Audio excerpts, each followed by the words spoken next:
মাজারপন্থী এবং মাজার বিরোধী এই দলগুলো সবসময় ছিল, ঠিক আছে, এবং ইসলামের প্রথম থেকেই এই বিষয়গুলো ছিল। কিন্তু আহ, একটি স্বাধীন দেশে সকল মতামতের মানুষজন থাকবে এবং এক ধর্মের ভিতরেই যে নানান রকমের বৈপরীত্য আছে সেগুলি কিন্তু বাংলাদেশে অনেক আগে থেকেই আছে। এখন 5 তারিখের পর থেকে যেটা হয়েছে এবং আজকে ঈদে মিলাদুন্নবীর যে মিছিল, যেটা আমরা জশ্নে জুলুস বলি, সেখানে যেই আজকে হামলা হয়েছে বিভিন্ন জায়গায়, এই বিষয়গুলিকে আমরা আরো একটু সেন্সিটিভভাবে দেখতে চাই। সেটি হচ্ছে, আমরা ভিন্ন মতের মানুষজনকে কি আমাদের স্বাধীনতা কি তাদের উপরে চাপিয়ে দেব? অর্থাৎ আমরা কি এই স্বাধীনতার কথা বলছি যেখানে আমি অন্য কারো কোনো স্বাধীনতা রাখবো না? অথবা আমরা যেই ধর্মীয় স্বাধীনতার কথা বলছি সেটাকে শুধুমাত্র আমার মতাদর্শের ধর্মীয় স্বাধীনতার কথা বলছি কিনা, সেটি একটি বড় একটি প্রশ্ন।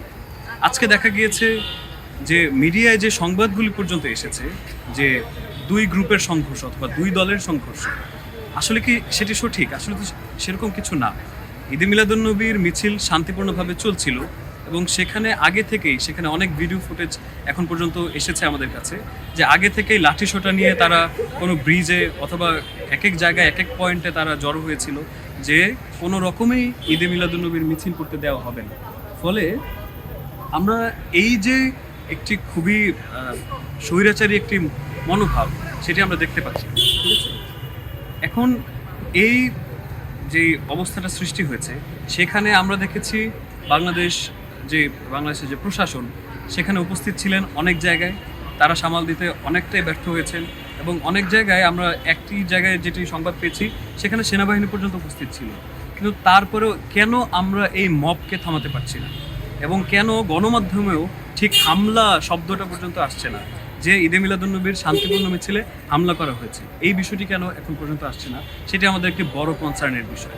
আমরা খুবই দ্রুত এই বিষয়টি নিয়ে আমরা সরকারের সাথে কথা বলতে চাই, সরকারের যে উচ্চপদস্থ কর্মকর্তা অথবা এই বিষয়ে যারা দায়িত্বরত আছেন তাদের সাথে আমরা বসতে চাই, কথা বলতে চাই, অথবা তারাই তাদের দিক থেকে কি কি কর্মসূচি নিতে পারে সেটি আমাদেরকে জানায়।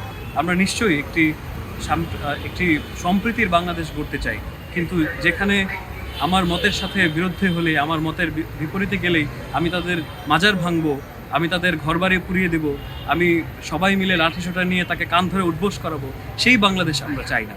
ফলে আমরা এখানে একটি সম্প্রীতির বাংলাদেশ গড়তে চাই, যেটি আমরা 5 তারিখের গণঅভ্যুত্থানে আমরা যেটি দেখিয়েছি, সারা বাংলার ছাত্র জনতা এক কাতারে হয়ে গিয়েছিল এবং আমরা পরবর্তীতে আমাদের এই বাংলাদেশকে এই এক কাতারের দেশ হিসেবে দেখতে চাই।